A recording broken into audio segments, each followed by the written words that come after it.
The idea that evolution, specifically assembling first DNA, was done by trial and error without intelligent supervision is so ridiculous that it hurts my whole five-dimensional me.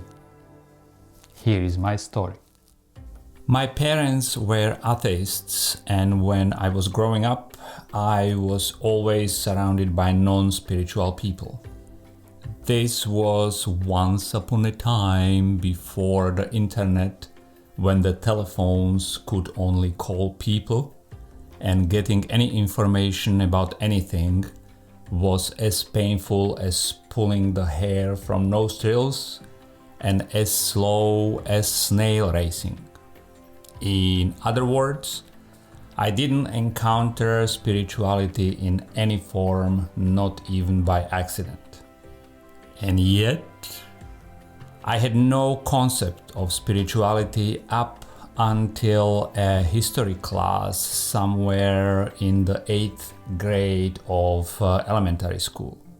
My teacher, a lovely lady, I'm sure, tried her best to explain Darwin's theory of evolution.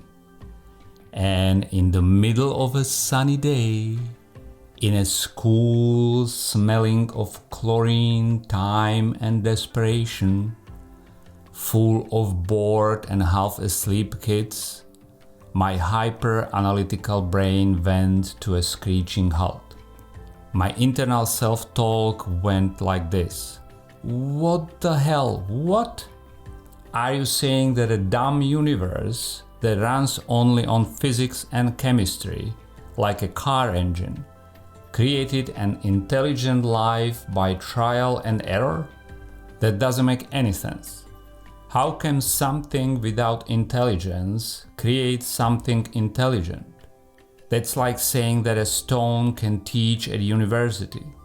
A teacher should be much wiser than his students to give them a fraction of his knowledge safely, slowly, and gracefully. Hence, something that created the DNA and immensely complex human body is much smarter than us. Otherwise, we would be in a whole different level of trouble. There are so many holes in the evolution theory, it hurts my whole logical me. The atheistic version of the evolution theory of DNA origin says that inorganic chemical thingies, carbon, hydrogen, oxygen, nitrogen, and phosphorus, created DNA by trial and error.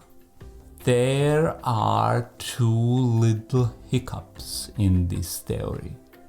First, why in the universe's name would a bunch of brain-dead atoms try to create anything? They would mindlessly bounce around for trillions of years without feeling guilty that they didn't try hard enough to create something more complex out of them. Again, unintelligent things cannot create anything. There is no urge and capacity even to start. Trial is derived from the word to try. And trying means that some form of consciousness told itself, I feel lucky today. I am going to try and run an experiment. If it works, it will be a glow-in-the-dark jellyfish. If it doesn't, it will be a blowfish with a bad attitude. Let's see what happens. Second, claiming that DNA and the subsequent explosion of life forms were created by random bouncing of atoms is the same as saying that a tornado swept through a junkyard and assembled an aeroplane in the process.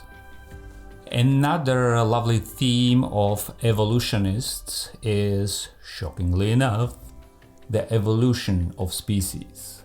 And from the perspective of a distracted child, as we all are, It sounds logical. Animals adapt to the environment. But there is a whole bunch of logistical problems attached to it. I like the walking fish part.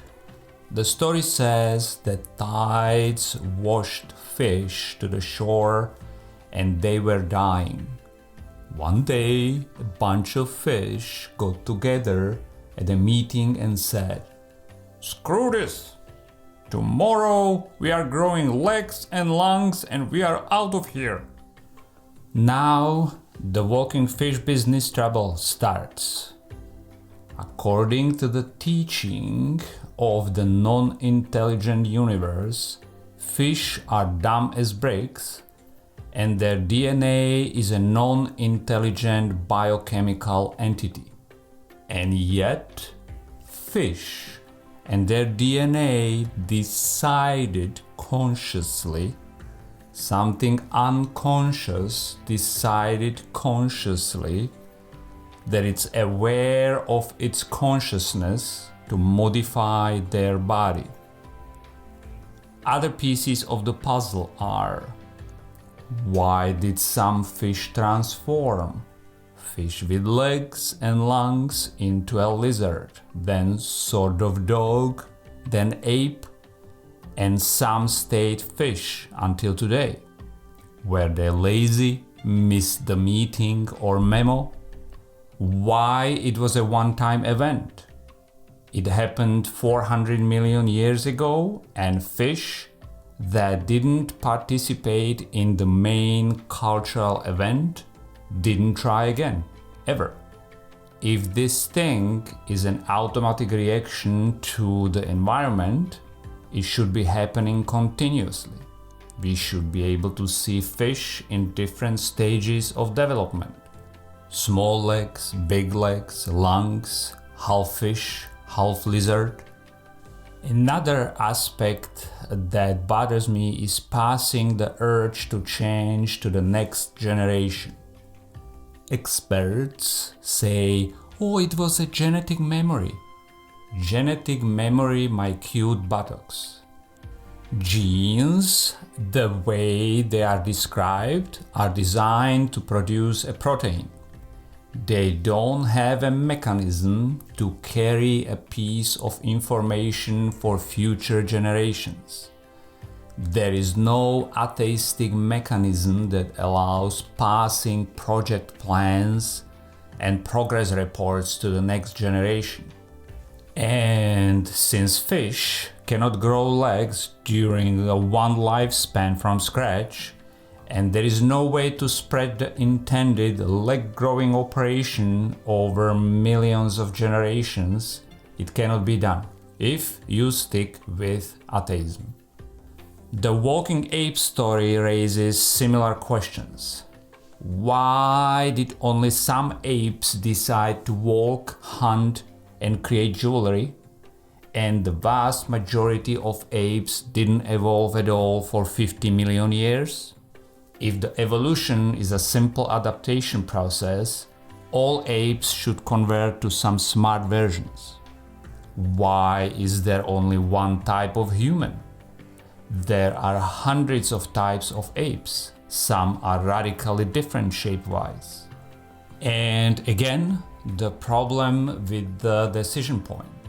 Why does a dumb biochemical creature decide one day that it would like to have a spear, fluffy boots, pet wolf, and travel north just to see what's there?